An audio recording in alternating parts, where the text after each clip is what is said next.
নমস্কার বন্ধুরা, কেমন আছেন সবাই? আশা করছি সবাই ভালো আছেন, সুস্থ আছেন। আমিও ভালো আছি, সুস্থ আছি। চলুন আজকের ব্লগটা শুরু করা যাক। আজকে দৈনন্দিন কাজের মধ্য দিয়ে আপনাদের সঙ্গে চলে এলাম। তো চলুন সঙ্গে থাকুন, পুরো ভিডিওটা দেখতে থাকুন। দেখুন এই কাজগুলো করতে করতে কিছু গল্প করি আপনাদের সঙ্গে। আপনাদের যদি ভালো লাগে না, একটু শেয়ার করুন চ্যানেলটা, তাহলে আমার চ্যানেলটা গ্রো করবে আর আমি একটু আর্ন করতে পারবো। আমার আর্নটা না সত্যি খুবই প্রয়োজন, বুঝেছেন সবাই? চলুন দেখুন, আমি না সত্যি বলছি, এমন ভাগ্য করে এমন হাজব্যান্ড পেয়েছি। আমার জীবনে যেমন আমার মা বাবা, আমার পরিবার ভূমিকা বিশাল অবদান থাকছে, সেটা আমি সর্বদাই স্বীকার করে থাকি। সেটা আমার ভালো কাজে, সমস্ত কিছুতেই।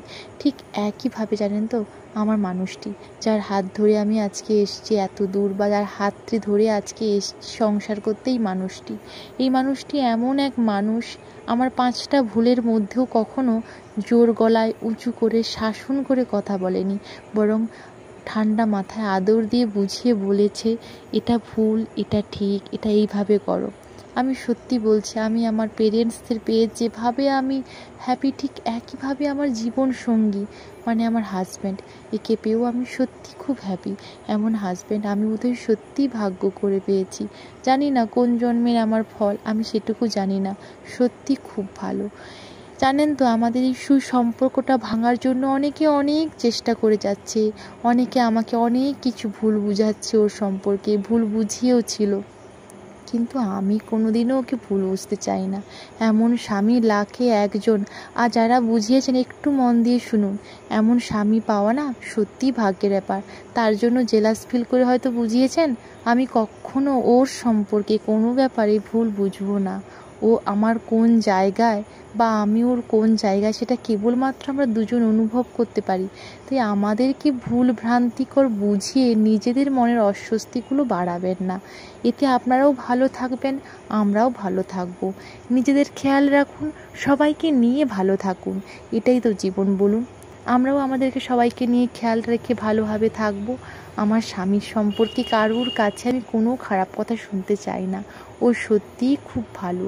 ওর মতন এমন স্বামী পেয়ে আমি আবারও বলছি, আমার জীবনটাকে আমি ধন্য মনে করছি। যাই হোক, আজকের এই ব্লগটা এইখানেই রাখছি। দেখুন, দেখতে দেখতে সমস্ত কাজকর্মগুলো শেষ করে শেষে রান্নার পাটে এসছি। রান্নাবান্না করে খেয়ে দিয়ে একটু দুপুরে রেস্ট নেব, তারপর বিকেলে পড়াতে যাব। কারণ আজকে শনিবারে আমি স্কুলে যাই না আর কলেজেও যাই না। তাই শনিবার দুপুরে রান্নাবান্না করে খেয়ে দিয়ে একটু রেস্ট নিয়ে স্কুলে যাব। চলুন, রান্নাটা শেষ করে খাওয়া দাওয়া করে বিকেলে বেরিয়ে পড়েছি পড়াতে। প্রকৃতির এই দৃশ্য মুগ্ধ করে দিচ্ছি মন প্রাণ। ভাবলাম আপনাদের সামনেও একটু তুলে ধরি।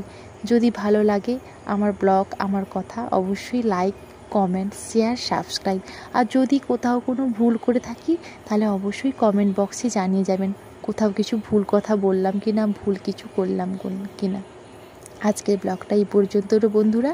আপনারা ভালো থাকুন, সুস্থ থাকুন, সবাইকে নিয়ে সবার খেয়াল রাখুন, নিজের খেয়াল রাখুন।